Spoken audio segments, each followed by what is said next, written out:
കർത്താവിനോട് ചേർന്ന് ജീവിക്കുന്ന ഇരുൾ അടഞ്ഞ വഴികളിൽ തിരുനാളമാകുവാൻ ഇന്നത്തെ ചിന്ത. ദൈവത്തിന് സ്തോത്രം. ഇന്നത്തെ ചിന്തയിലേക്ക് എല്ലാ പ്രിയപ്പെട്ടവരെയും ഹൃദയംഗമായി സ്വാഗതം ചെയ്യുകയാണ്. ഇന്നത്തെ നമ്മുടെ ധ്യാനഭാഗം വെളിപ്പാട് പുസ്തകം 14-ാം അധ്യായമാണല്ലോ. മുദ്രയിടപ്പെട്ടവരെ കുറിച്ചുള്ള ചിന്തകൾ നമുക്ക് പ്രാരംഭവാക്യങ്ങളിൽ നമുക്ക് കാണാൻ കഴിയും. അത് 144,000 പേരുണ്ടായിരുന്നു. അവർ പ്രത്യേകത, അവർ മലിനപ്പെടാത്തവരും വിഗ്രഹാരാധന വിട്ടോടുന്നവരും ദുർനടപ്പ് അകപ്പെടാത്തവരും അതിനോട് അകന്നവരുമായിരുന്നു. അനുസരണവും ഭക്തിയുമുള്ള വ്യക്തികളായിരുന്നു. മഹോദര കാലഘട്ടത്തിലും അവർ കുഞ്ഞാടിനെ ഭക്തിയോടെ അവർ സേവിച്ചു. ആദ്യഫലമായി മനുഷ്യരുടെ ഇടയിൽ നിന്ന് വീണ്ടെടുക്കപ്പെട്ടവരാണ് അവർ. പുതിയ പാട്ട് പാടുന്നവരാണ്. മുദ്രയേറ്റപ്പെട്ടവർ.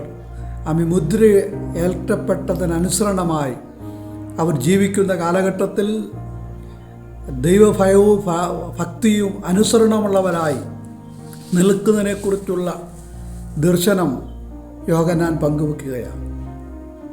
രണ്ടാം ഭാഗത്ത് നിന്ന് വീണ്ടും താഴോട്ട് വായിക്കുമ്പോൾ നിത്യസുവിശേഷത്തെക്കുറിച്ചുള്ള സന്ദേശം ദൂതൻ കൈമാറുകയാണ്. ആ നിത്യസുവിശേഷം ഇങ്ങനെയാണ്: ദൈവത്തെ ഭയപ്പെട്ട് ദൈവത്തിന് മഹത്വം കൊടുക്കുക എന്നുള്ളതാണ്. അതുമാത്രമല്ല, ന്യായവിധിയുടെ നാഴിക വന്നിരിക്കുന്നു എന്ന് ഉള്ള സന്ദേശം വിളിച്ചറിയിക്കപ്പെടുമ്പോൾ ദൈവത്തിന് മഹത്വം കൊടുത്ത് ഭയത്തോടെ ന്യായവിധിയിൽ നിന്ന് വിമുക്തരാകുവാൻ, അതിൽ നിന്ന് വിടുവിക്കപ്പെടുവാൻ, സത്യസുവിശേഷത്താൽ വീണ്ടെടുക്കപ്പെടുവാൻ, നിത്യന്യായവിധിയിൽ നിന്ന് വിടുവിക്കപ്പെടുവാൻ, നമുക്കുള്ള സമയങ്ങളെ വിനിയോഗിപ്പാൻ തിരുവചനം നമ്മെ ഓർമ്മപ്പെടുത്തുകയാണ്. അവസാന ഭാഗങ്ങൾ വായിക്കുമ്പോൾ മൃഗത്തെ അതിൻ്റെ പ്രതിമയെ നമസ്കരിക്കുകയും നെറ്റിയിലോ കൈമേലോ മുദ്രയേൽക്കപ്പെടുകയും ചെയ്യുന്നവർക്ക് വരുന്ന അനുഭവങ്ങളെക്കുറിച്ച് ഇങ്ങനെയാണ് താഴോട്ട് യോഹന്നാൻ അപ്പോസ്തലൻ വെളിപ്പെടുത്തുന്നത്. അവർ ദൈവക്രോധത്തിൻ്റെ മദ്യം കുടിക്കേണ്ടി വരും. അഗ്നിഗന്ധങ്ങളിൽ അവർ ദണ്ഡനം അനുഭവിക്കേണ്ടി വരും. രാവും പകലും അവർക്ക് സ്വസ്ഥതയുണ്ടാകുകയില്ല. എന്നാൽ ഒരു ദൈവവേദനെ സംബന്ധിച്ച്, ഒരു ക്രിസ്തു ഭക്തനെ സംബന്ധിച്ച് അവൻ മുദ്രയിടപ്പെട്ടവനാണ്. ദൈവസഭയുടെ അംഗങ്ങളായ ഓരോ വ്യക്തിയെക്കുറിച്ചും എഫേസ്യർ ലേഖനത്തിൽ നാം വായിക്കുന്നത് പരിശുദ്ധാത്മാവിനാൽ മുദ്രയിടപ്പെട്ടവരാണ്. വീണ്ടെടുപ്പ് നാളിന് വേണ്ടി നാം മുദ്രയിടപ്പെട്ടവരാണ്.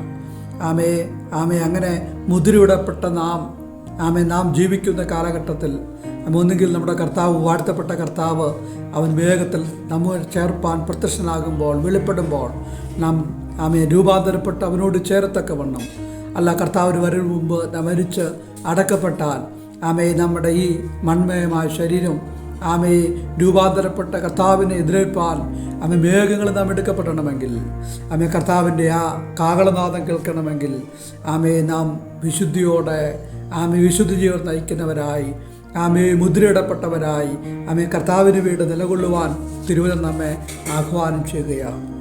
അവസാനമാക്കിയിട്ട് യോഹന്നാൻ ആ അധ്യായത്തിൽ ഇങ്ങനെയാണ് വെളിപ്പെടുത്തുന്നത്: ഞാൻ സ്വർഗത്തു നിന്നൊരു ശബ്ദം കേട്ടു. അത് പറഞ്ഞത്, എഴുതുക, ഇന്നു മുതൽ കർത്താവിൽ മരിക്കുന്ന വൃദ്ധന്മാർ ഭാഗ്യവാന്മാരാണ്. നമുക്ക് എത്രയോ ഭാഗ്യകരമായ അനുഭവങ്ങൾ തിരുവചനം നമ്മെ പഠിപ്പിക്കുകയാണ്.